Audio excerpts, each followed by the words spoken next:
إنما المؤمنون الذين إذا ذكر الله وجلت قلوبهم.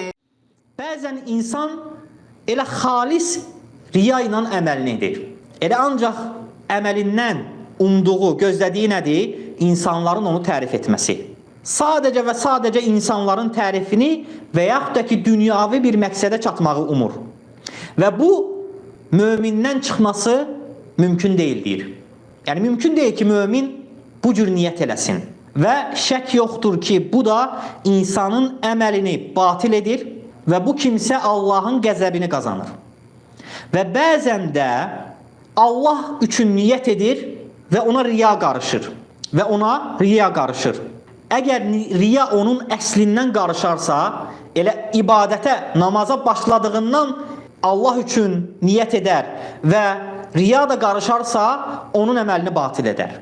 Əgər yox, Allah üçün namazına başlayar və sonradan ona riya gələrsə, bu əməlin batil olub olmamasında alimlər ixtilaf eləyiblər.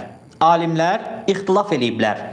Və səhih olan odur ki, əgər riyanı dəf eləyərsə, nəfsi ilə mübarizə aparar və riyanı özündən uzaqlaşdırarsa, Allah üçün niyyətini düzəldərsə, onun əməli sonuna qədər, yəni ki, mücahidə eləyir, yəni mücadilə eləyir və niyyətini düzəltir, ona əməlindən savab var. Və elə ibadətlər də var ki, məsəl üçün namaz, onun önü və sonu bir-birinə bağlıdır. Amma Quran qiraəti önü və sonu bir-birinə bağlı olan ibadət deyil.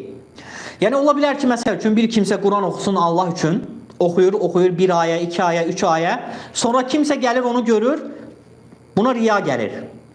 O da bu riya ilə davam eləyir, özünü insanlara xoş göstərməyə və 3, 4, 5 ayəni oxuyur.